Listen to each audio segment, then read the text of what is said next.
Hello बच्चों, गुरु विद्या institute में आपका फिर से स्वागत है। मैं आपका teacher Amar sir accounting for share capital का वीडियो नंबर 4 लेकर आया हूँ।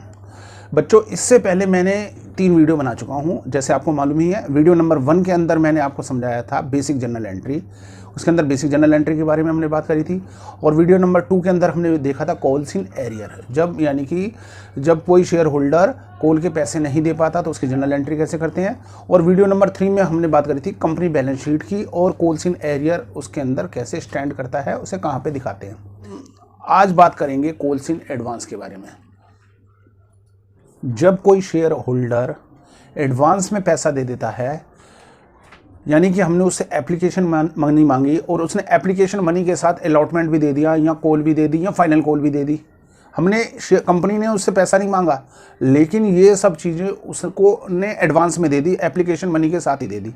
तो इन सबको बोलेंगे कॉल इन एडवांस, यानी अलॉटमेंट भी बोलेंगे, अलॉटमेंट इन एडवांस, और कॉल इन एडवांस भी करेंगे। या अलॉटमेंट मांगा, अलॉटमेंट के साथ उन्होंने फर्स्ट कॉल भी दे दी और फाइनल कॉल भी दे दी, तो ये क्या कहलाती है, कॉल इन एडवांस। बच्चों, जब हम इसकी जर्नल एंट्री करते हैं तो जर्नल एंट्री हमारे पास क्या होती है। मान लीजिए उसने फर्स्ट कॉल के साथ, किसी शेयर होल्डर ने फर्स्ट कॉल के साथ फाइनल कॉल भी दे दी, तो जर्नल एंट्री क्या होती है। जर्नल एंट्री होती है bank account debit to share first call account, bank account debit to share first call account होती है। लेकिन अब हम क्या करेंगे, क्योंकि कॉल इन एडवांस दे दिया उसने, तो ये कंपनी के लिए लायबिलिटीज है, तो इसको क्रेडिट करेंगे। तो जर्नल एंट्री जो हो जाएगी हमारे पास, बैंक अकाउंट डेबिट, ठीक है जी, बैंक अकाउंट डेबिट, ठीक है जी, to share first call account to call in advance account. तो जितना शेयर उसने पैसा दे दिया, फाइनल कॉल का पैसा दे दिया, तो फाइनल कॉल का पैसा टू कॉल इन एडवांस में आ जाएगा। अब ये कॉल इन एडवांस का करते क्या है, तो इसी तरह हम फाइनल कॉल ड्यू करते हैं। मान लीजिए शेयर से फाइनल कॉल ड्यू करी, तो शेयर फाइनल कॉल की एंट्री क्या हो जाएगी, शेयर फाइनल कॉल की एंट्री हो जाएगी हमारे पास share final call account debit to share capital account, ठीक है जी। तो ड्यू जो करेंगे वो सभी शेयर होल्डर से करेंगे। हालांकि जिस शेयर होल्डर ने, जैसे मान लीजिए राम है, राम ने फर्स्ट कॉल पर ही फाइनल कॉल दे दी थी, तो फाइनल कॉल भी उसको भी ड्यू करेंगे। ड्यू करेंगे मतलब मांगेंगे। जब हम फाइनल कॉल की एंट्री ड्यू करेंगे तो पूरे शेयर होल्डर से करेंगे, ठीक है जी, राइट। राम के पास 1000 शेयर थे, यानी कि 49,000 शेयर से फाइनल कॉल की एंट्री ड्यू करेंगे। तो हमारे पास एंट्री फाइनल कॉल की क्या हो जाएगी, share final call account debit to share capital account 50,000 से ही होगी। लेकिन राम तो पैसा देगा नहीं, जब फाइनल कॉल का पैसा आएगा तो जनरल एंट्री यहाँ पे क्या हो जाएगी, कॉल इन एडवांस, जो राम का कॉल इन एडवांस था वो डेबिट हो जाएगी। यहाँ पे जब पैसा वापस आएगा तो सेकंड एंट्री हम क्या करेंगे, bank account debit, call in advance account debit to share final call account. तो यहाँ पे आपको दिख ही रहा होगा, bank account debit, calls in advance account debit to share final call account, ठीक है जी। दोबारा मैं आपको बता रहा हूँ, दोबारा समझा रहा हूँ। जब पैसा एडवांस आ जाता है, कंपनी पैसा नहीं मांगती, लेकिन फिर भी एडवांस में पैसा शेयर होल्डर ने दे दिया, तो वो क्या लाता है, कॉल्स इन एडवांस। तो कॉल्स इन एडवांस को क्रेडिट करते हैं जब पैसा आता है। फर्स्ट कॉल के साथ आ गया bank account debit to share first call account debit to calls in advance, और बाद में हम फाइनल कॉल ड्यू करेंगे, और फाइनल कॉल जब आएगा तो कॉल्स इन एडवांस को डेबिट करेंगे। Bank account debit, calls in advance account debit, general entry to share final call account, ठीक है जी। इससे एक रिलेटेड एक क्वेश्चन से ले लेते हैं, क्वेश्चन को देख लेते हैं तो हमें और अच्छी तरह समझ आएगा। चलिए इसका एक क्वेश्चन ले लेते हैं। तो बच्चों, क्वेश्चन ये हमें कह रहा है, the Indore core mills limited with the registered capital of ₹5 lakh, equity share of ₹10 each, issue 2 lakh equity shares. ये हमें ये कह रहा है बच्चों कि इंदौर कोर मिल्स, ये हमसे क्या कह रहा है, ये हमसे कह रहा है इंदौर कोर मिल्स लिमिटेड है और उसके पास 5 लाख शेयर्स हैं, लेकिन कंपनी जो है वो 2 लाख शेयर ही इशूड कर रही है, ठीक है जी। Payable ₹3 on application, ₹2 on allotment, ₹3 on first call and ₹2 on second and final call. वो ₹3 एप्लीकेशन के ऊपर, ₹2 अलॉटमेंट के ऊपर, और ₹3 फर्स्ट कॉल, और ₹2 सेकंड एंड फाइनल कॉल के ऊपर, ठीक है जी।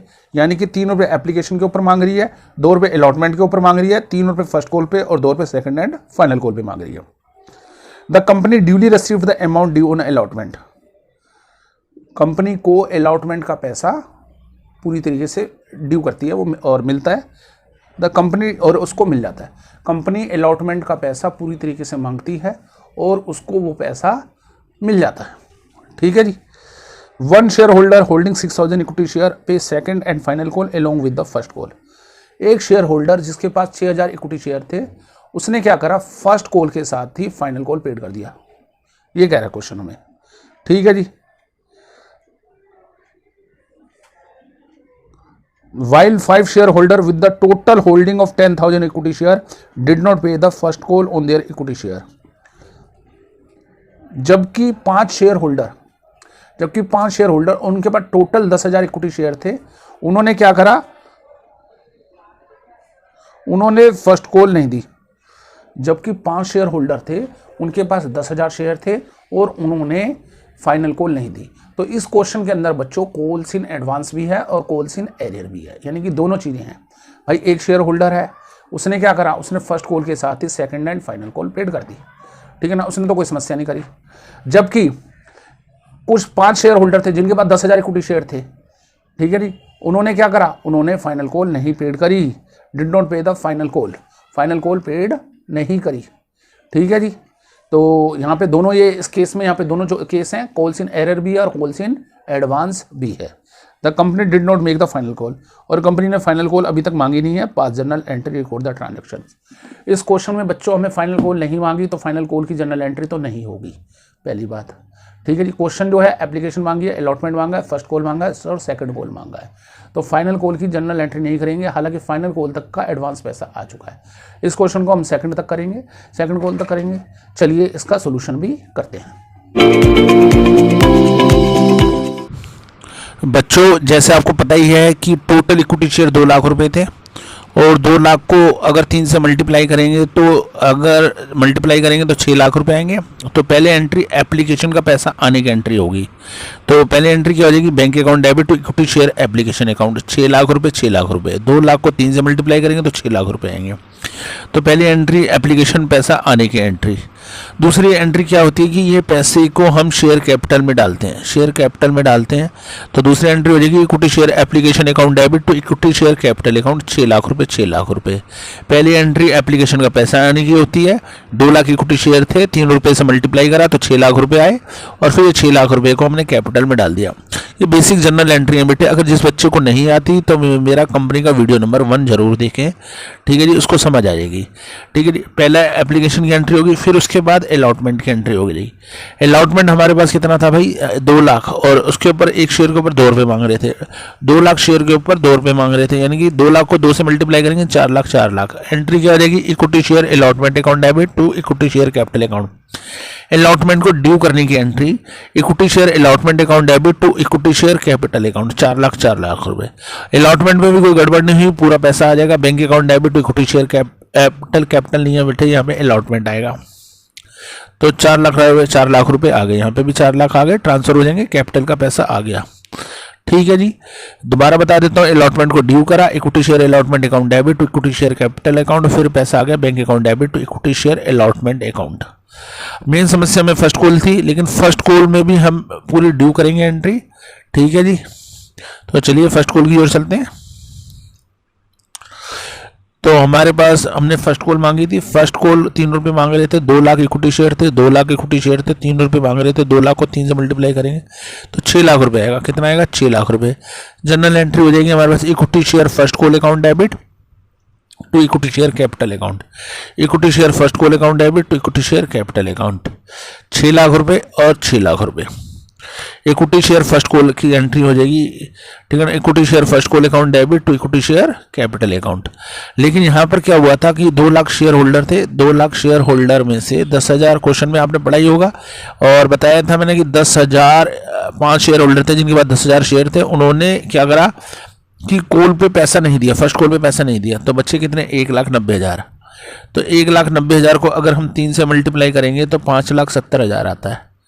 तो 5,70,000 आएंगे फर्स्ट कॉल के ऊपर। पैसा कितना आएगा, 5,70,000 रुपये। 2 लाख शेयर होल्डर थे, 10,000 शेयर होल्डर ने पैसा नहीं दिया, 5 शेयर होल्डर ने पैसा नहीं दिया, 10,000 शेयर थे, यानी कि 1,90,000 शेयर का पैसा आया। 3 से मल्टीप्लाई करेंगे तो 5,70,000 आएगा। लेकिन एक शेयर होल्डर ऐसा भी था जिसने 6,000 शेयर थे और 2 रुपये के हिसाब से फाइनल कॉल दे दी। तो 6,000 × 2, यानी कि 12,000 रुपये। तो उसे कॉल इन एडवांस यहाँ पे कितना है 12,000 रुपये, और कॉल इन एडवांस क्रेडिट हो जाएगा, call in advance account credit हो जाएगा। 5,70,000 रुपये फर्स्ट कॉल के आएंगे और 12,000 रुपये कॉल इन एडवांस के आएंगे। 5,70,000 रुपये फर्स्ट कॉल के आएंगे और 12,000 रुपये कॉल इन एडवांस के आएंगे। तो बैंक अकाउंट कितना हो जाएगा हमारे पास 5,82,000। तो हमारे पास 5,82,000 रुपये आएंगे बैंक अकाउंट, ठीक है ना, to equity share first call account to call in advance account. ठीक है जी, ये ध्यान रखना। इसमें कॉल्स इन एरर को मैंने डेबिट नहीं करा, तो मैंने आपको वीडियो नंबर 3 में बताया था कि डेबिट कर भी सकते हैं और नहीं भी कर सकते। यदि क्वेश्चन में कुछ मेंशन नहीं है तो चाहे ना भी करो, सीधा लेस करके दिखा दो। हालांकि अगर क्वेश्चन में मेंशन होगा कॉल्स इन एरियर और कॉल्स इन एडवांस अकाउंट बनाना जरूरी है, तो कॉल्स इन एडवांस तो बनाना पड़ता ही पड़ता है, लेकिन अगर कॉल्स इन एरियर के बारे में मेंशन है तो आप वो अकाउंट बना सकते हो, चाहो तो नहीं भी बना सकते। ठीक है जी, तो इस तरह हमारे पास फर्स्ट कॉल के ऊपर 5,82,000 रुपये आ गए। तो इस तरह हम कॉल इन एडवांस का ट्रीटमेंट करेंगे। बच्चों, एक्सपेक्टेशन करता हूँ ये क्वेश्चन आपको समझ आ गया होगा। अच्छा, एक चीज़ मैं और जोड़ना चाहूँगा कि इसमें इंटरेस्ट की बात ज़रूर मैं करना चाहूँगा कि जब हम कॉल इन एडवांस का पैसा आ जाता है कंपनी के पास, तो कंपनी के रूल और रेगुलेशन के हिसाब से वो इंटरेस्ट उसको दे सकती है। यानी एडवांस पैसा आ गया, ज़्यादा पैसा ले लिया, यानी लायबिलिटीज़ है, तो इसके ऊपर वो शेयर होल्डर को ब्याज दे सकती है, जो उसका रूल और रेगुलेशन है। ठीक है जी। लेकिन अगर मान लीजिए उनने कोई इंटरेस्ट के बारे में साइलेंट है, तो टेबल एफ का नियम लागू होता है। टेबल एफ हमें क्या कहती है कि अधिक से अधिक हम 12% ही इंटरेस्ट शेयर होल्डर को, जो रिस्पेक्टिव पीरियड है उस रिस्पेक्टिव पीरियड के लिए हम उसको इंटरेस्ट दे सकते हैं। उस पीरियड के लिए, जिस पीरियड के लिए हमने, ठीक है ना, शेयर होल्डर ने हमें पैसा दिया है कॉल इन एडवांस का, तो उस कॉल इन एडवांस का हम क्या दे सकते हैं, इंटरेस्ट दे सकते हैं। ज़्यादा से ज़्यादा 12% का इंटरेस्ट दे सकते हैं। तो इसकी जनरल एंट्री क्या हो जाएगी, तो इसकी जनरल एंट्री हो जाएगी interest on call in advance account debit, interest on calls in advance account debit to bank account. एक चीज़ और बता दूं मैं आपको बच्चों, जो कॉल इन एडवांस है उसको बैलेंस शीट के में कहाँ दिखाते हैं, बैलेंस शीट में उसको करंट लायबिलिटीज़ के, अदर करंट लायबिलिटीज़ के सब हेड में दिखाते हैं कॉल इन एडवांस में। ठीक है जी, इसको पेड अप कैपिटल में नहीं दिखाते, ये ध्यान रखना आप। करंट लायबिलिटीज़, ठीक है ना, इक्विटी एंड लायबिलिटीज़ में जाओगे और लायबिलिटीज़ में फिर करंट लायबिलिटीज़ में जाओगे। करंट लायबिलिटीज़ का मेन हेड है और उसका सब हेड जो होगा अदर करंट लायबिलिटीज़, उसके अंदर शो करोगे कॉल इन एडवांस। तो एक्सपेक्टेशन करता हूँ बच्चों आपको ये क्वेश्चन अच्छी तरह समझ आ गया होगा। अगर समझ आ रहा है तो बच्चों आप मुझे लाइक और सब्सक्राइब कीजिए। अगर कोई समस्या है तो आप मुझे कमेंट कर सकते हैं, मेरा फ़ोन नंबर भी है, मेरे फ़ोन नंबर पर कॉल भी कर सकते हैं।